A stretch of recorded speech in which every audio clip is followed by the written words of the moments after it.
This talk is called How to Write About Your Work. So this is kind of the structure for this presentation. We're going to address sort of 4 issues. We want you to know why you're saying something. We want you to be okay with saying it. We want you to figure out what to say, and then we want you to go ahead and say it.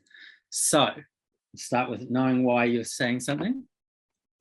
At the Good Copy, we talk a lot about what is good writing. It's a question we ask ourselves. And our simplest answer for it is simply, it's writing that addresses the reader's needs. It focuses on them and their world, as much or more than your own world. Anyone can sort of, I'll crap on, to use the term, but you've got to we always talk about this sort of the message bridge, and you've got to get your message over this long bridge to the reader. And, it can be a long bridge. There's a lot of failure that can happen on that journey. Now, we would say, don't write for the Muppets in the back gallery. Write for the sort of the general person on the street.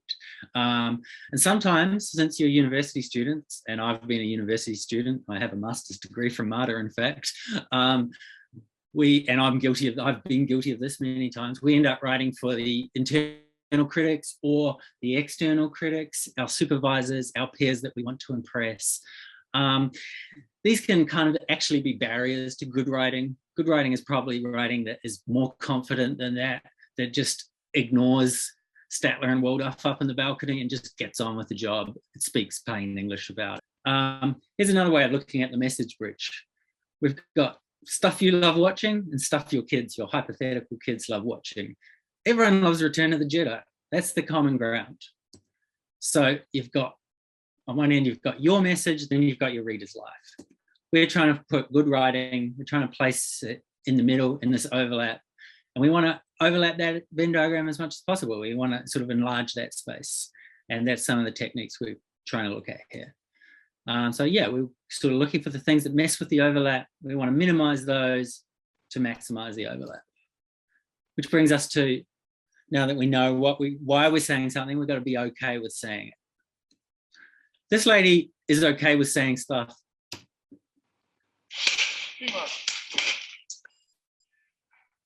This piece is aggressive, it's dangerous, it's stupid, and that's why I like it. This is entitled Blue Box. It's about the Civil War, obviously.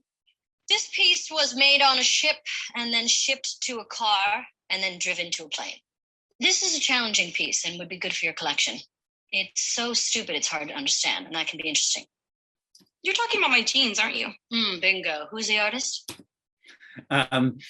She's okay with saying it. She doesn't have too much useful to say about the design or the art or whatever that is she's looking at there.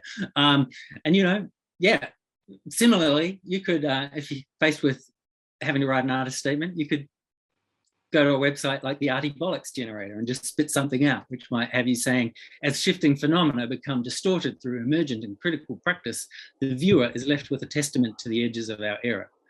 But again, we'd sort of rather avoid that. So, brings us to plain English. Now, a common myth about plain English is that it's sort of the oversimplification of anything. It's not about making things overly simplistic. In fact, it's all about expressing complex, beautiful ideas as simply as possible. And there's this lovely quote. Someone asked Rodin how he could sculpt an elephant out of marble. It's easy, he responded. You just chip away everything that isn't an elephant. Chip away everything that isn't your point. So the elephant is a complex, beautiful thing, but Rodin manages to hew it from the rock. That's where we see plain English, not as something sort of the oversimplification of complex ideas. Or in the words of Dr. Seuss, here's another way of putting it: the writer who breeds more words than she needs is making a chore for the reader who reads. A good way to approach this plain English is just to be yourself. Kurt Vonnegut, the author Kurt Vonnegut, said, I find that I trust my own writing most, and others seem to trust it most too, when I sound most like a person from Indianapolis, which is what I am. Now here's an example from, it's somebody being themselves. Hi, I'm Jesse, and it's great, I think, that you guys seem to be allowed to use this kind of direct address thing. I mean, obviously, a lot of us have struggled with academic writing. We're not supposed to do all of that kind of stuff, but it's great. This is just personable. just goes ahead and says it, basically. I have sort of suggested, we could, another thing we sometimes talk about is in advertising, they say we sell the sizzle, not the steak. But we at The Good Copy actually reverse that, and we say concentrate on the sausage, not the sizzle. So engaging and considered, technically, yeah, we'd hope it is. We'd hope maybe the images and the work speaks for itself. You don't have to have it. I'm not saying it's wrong, but you could consider dropping that out. And then from there, you could even go further. You could even say that has lasting impact. Again, maybe you just trust that the reader, viewer, audience is going to understand it and believe you based on the work itself. So you could just say this. That's pretty bold. You might think that's going too far. I'm just as okay with this. Next, we want to figure out what to say. Yeah, and I'm going to talk about two broad strategies here. One, I'll say that you might try thinking in images, and the other way we'll look at is to try thinking in questions. A client, Melbourne Museum, comes to us and says they'd like us to write their website copy, and they want 150 to 200 words about each venue. So currently they've got this on the old website. It's only one sentence. So like, okay, cool, we need 200 words, great. So that's where sort of images and mum facts, they all start to play a part. So suddenly it's an iconic postmodern building. Postmodern dates it, gives some people a sense of, it begins to give you a sense of what it might look like. Perched on the edge of the city, we're surrounded by 64. Okay, perched on the edge of the city tells you where it is. That's probably just a mum fact more than an image. But 64 acres of English oaks, plane trees, conifers, and Moreton Bay figs starts to really sort of pile up the more of a visual description. It's next door to it cuts a sculptural figure opposite the World Heritage listed Royal Exhibition Building. It's next door to Melbourne's oldest suburb. And again, that's a kind of a careful choice of words there, because an out-of-town person might not know what Fitzroy is actually like, but if you say an oldest suburb, they can use their imagination. And it's back to that omission thing that John McPhee was saying about Hemingway. It's like asking the reader to fill in the gaps. Yeah, now the rest of it's probably just sort of more mum factory. But yeah, the images of the trees, the greenery, the sculpture, cuts a sculptural figure, those kind of things, images. Here's another one that we did for Melbourne Museum's other museum, the old Customs House down on Flinders Street. So it's the business end of Flinders Street where merchants once unloaded their cargo. Grand Victorian design, modern details, original bluestone vaults, a transparent atrium, a sunny courtyard and tribute garden. This is a sculpture by Anthony Calder, and I'll just show you sort of two different ways of approaching it. Here's the kind of the sort of the standard art historical approach that we can find in one magazine, resonating with futurists and constructivists, as well as the language of early non-objective painting. Calder's investigations of form consist of abstract shapes in which volume is suggested by expressive lines. Yeah, okay, it doesn't really give me an image of what it looks like. Here's another writer. This is the New Yorker critic, Peter Schauder. It exudes, and he's much more imagistic here, and just sort of more friendly and personable. It exudes a certain bothered image urgency. Imagine someone using gestures to describe a tree to people who have never seen one. This thing comes out of the ground and goes up, and there's stuff above that that spreads down and hangs out. Ah, the hell with it, he says. Okay, and that brings us to the sort of last section of once we've, hopefully we've figured out what to say, now we're going to say it. Okay, how do readers read? If we're determined to connect with this reader, what is it they're actually looking for? So they read in sentences, and sentences, our definition of sentence is basically it's a complete thought. But then what is a thought? Grammatically, a thought is a complete clause.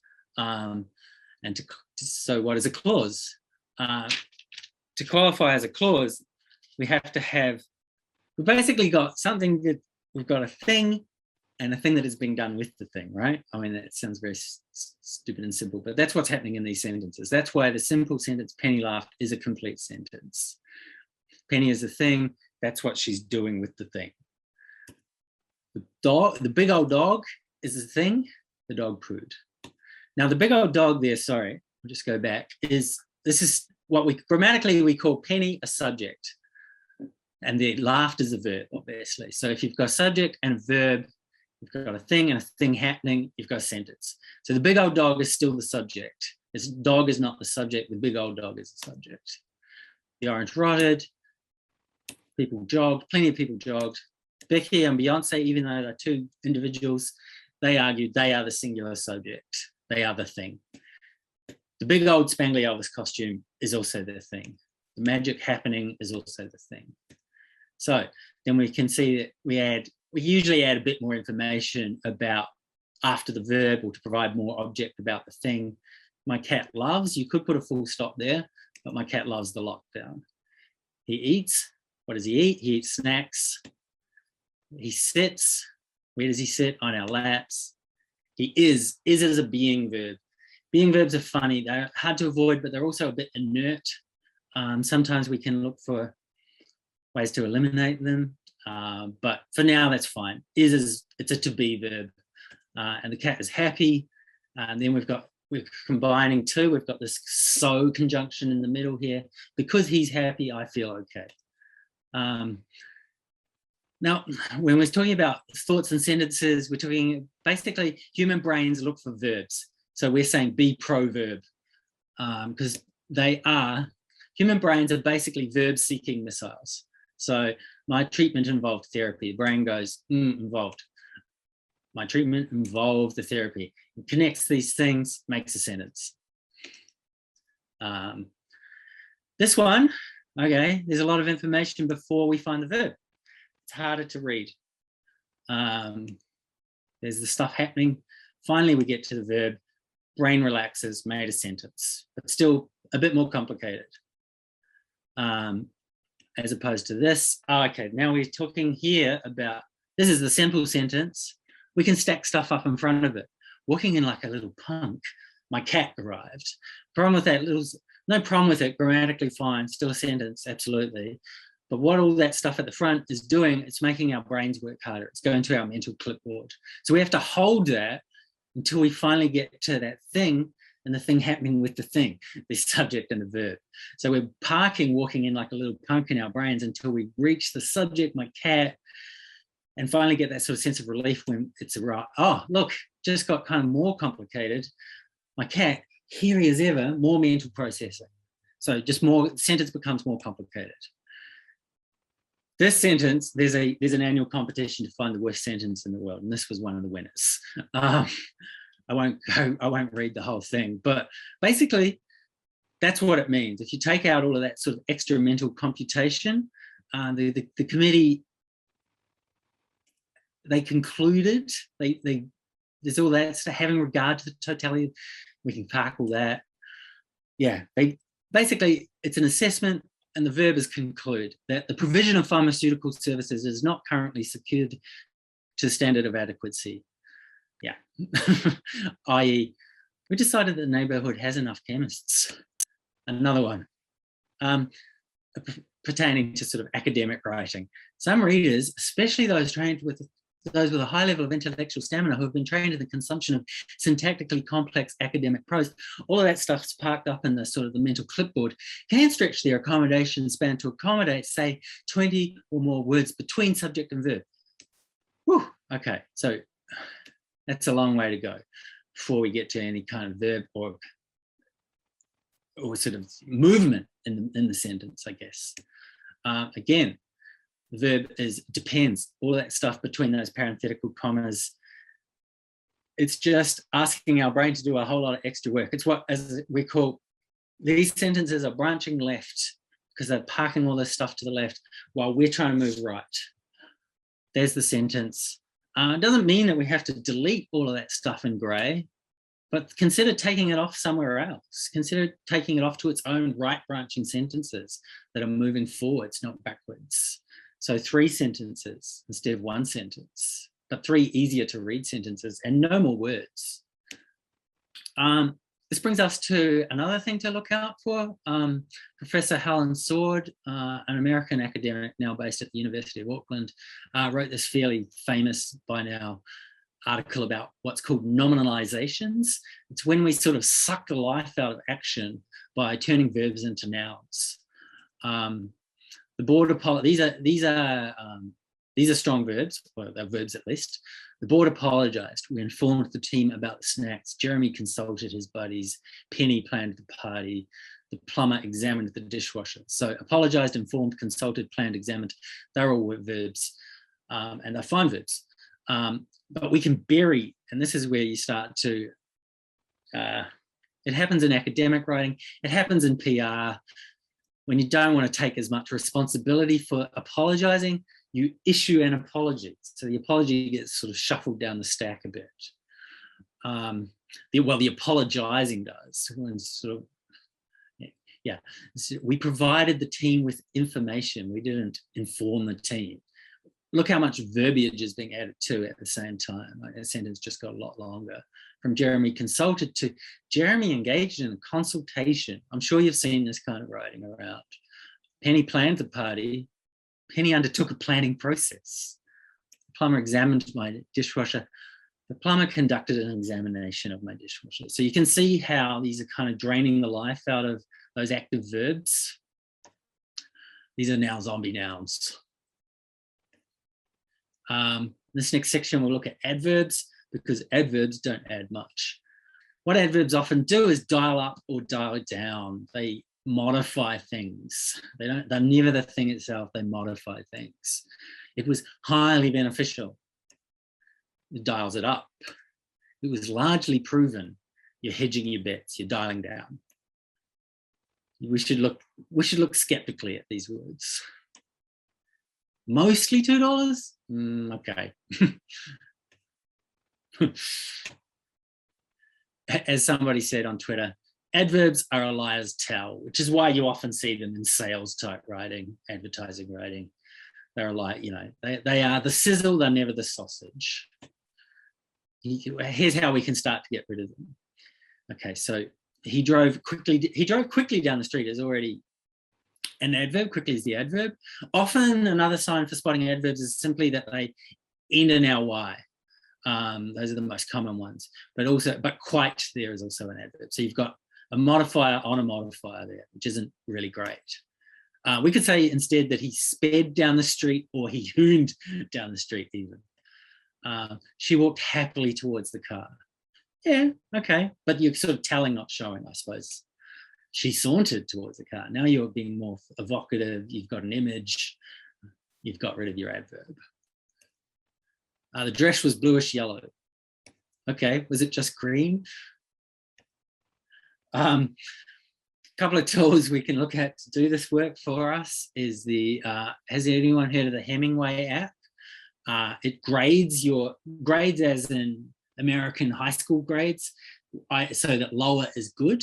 Lower meaning it's easier to read for someone who's sort of an easier reading level. And you'd be surprised, I've forgotten the statistic, but in the general, the general population, the reading level is, we're meant to aim for around 7, I think it is, as they have here, not year 12 or university level. So this is highlighting a few things. It's picking up adverbs. So if you wanted to, sort of a way to find those adverbs we've just been talking about, you can throw it in and they'll highlight in blue. All of this brings us to a technique called parametric editing. I'll just check my time. We're kind of okay. Where we'd get you to, it's 3 steps. Squint at your adverbs, underline your prepositions, cut them. I'm going to probably have to race through this pretty quick. The employees currently working at this company are in need of a better management system for their finances. Okay, squinting at the adverbs, currently. We know that they're working at the company, so we know they're currently working there. We don't need it. There's all the prepositions. How can we start to cut them? There's one gone. Here's a twofer. 2 for the price of 1. So are in need of, well, they just need one. They need a better management system for their finances. For their finances, what is that? A better management system for their finances. It's a better financial management system. And then at the end there, we know it's a financial management system. So we know it's a system, so we know it manages. We don't even need that. So we've gone from that to that. It seems to me that the parametric editing is highly beneficial to the improvement of writing in a business context, any context really. But that's so it seems to me that here's a bonus round. This is just a slow wind up, often used in academic writing, I have to say. So just who else could it seem to? You're the writer, get rid of it. You don't need it. The parametric effort is highly beneficial, highly adverb, doing nothing, kill it. Beneficial to the improvement of writing in a business context. There's the prepositions. What one was that? Of, oh yeah. And see, this is a good example of how it just, we don't need it. We don't need the method. Method, process, all those kind of words, they're often just padding. Parametric editing is beneficial to, there we go, to the improvement, that's a nominalization. Restore the action in the verb, we go to improves writing in a business context. How can we get rid of that last in? Yeah, exactly. It's business is just an adjective describing the type of writing. Bring it forward. We are done. Smash it. Okay. Another thing maybe, and I did see a bit of this on the Marta Now site, is you might have passive voice, active voice. It's the difference between I'm loving it and it's been loved. I don't think it's been loved is ever going to be the multi-million-dollar catch cry, right?